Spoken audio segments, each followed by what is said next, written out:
There's a pride in this place we call our home away from home. There's a fundamental legacy at our club that speaks to its Carolina roots. We started planning this renovation 2.5 years ago.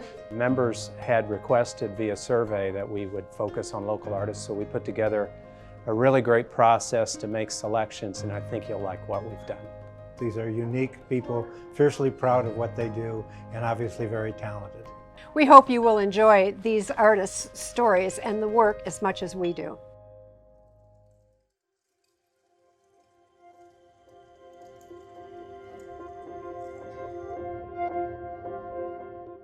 Hi, I'm Jake Kerr. I'm currently a woodworker.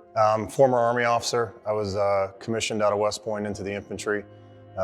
Later transitioned into special operations, did several years in the Ranger Regiment before finally coming to Fort Bragg, which is eventually where I got out of the Army at.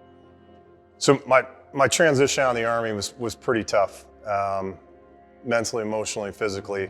And I loved the Army. I didn't get out on bad terms. Did an internship with Merrill Lynch, got into the finance district, and just realized that I absolutely hated it. So there was a big snowstorm in New York coming.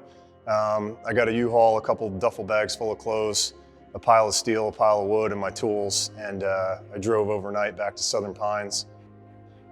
So I started in a little hole in the wall behind O'Donnell's Pub. The building was collapsing in on itself, and we did some repairs to get it operational. It was tough. I was low for a long time, starting a new business and just being in the civilian world, and I had never been before. There's a whole lot of factors in that all kind of hit at the same time, and it was a struggle. That became Welding Wood. My dad he was in the Marine Corps. He was also a former Ranger, and when he got out, he became a welder, and so I learned how to weld as a kid. When my dad was teaching me how to weld, he taught me about this neat connection between what your eyes are seeing and what your ears are hearing, and using the two of that to control your hand speed for your welding beads. And so when you weld, you'll hear this crackling noise. I can close my eyes and just listen to the noise. And it's to the point now where it's almost like therapeutic for me. I really enjoy doing it. And then I kind of came to the conclusion where I can only build so many things out of only steel. So I forced myself to get out of the comfort zone, and I started working almost exclusively with wood until I got decent at that, and then I started bringing the two together, and so that's where the name Welding Wood came from. I've had a lot of good folks that have helped me along the way. I've connected with a lot of local businesses, which I love. And I've done builds for Hatchet Brewery, James Creek Cider House, Eagles and Angels, CCNC, obviously.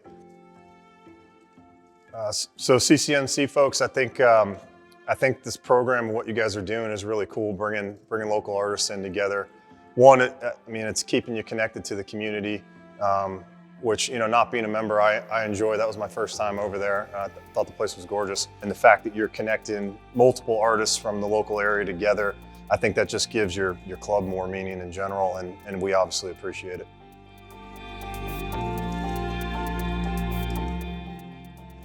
I enjoy this trade because there's no rules, there's no guidelines, there's no written book. There's not a company policy that I've got to follow. It allows me to really utilize my creativity. And the better I get, the more money I make, and the better the business does. So that makes it rewarding, very rewarding for me. And in the back of my head, I had always had this goal to get a piece of land in town with a house on it and build my shop next door, which I'm now sitting in, which is awesome. I'm super pumped about it. I'm taking a 200-year-old tree from a historic place in Pinehurst, and then I'm putting it back into a business or a home that people can continue to enjoy. I kind of like to stick with that storyline. That makes me feel good about what I do.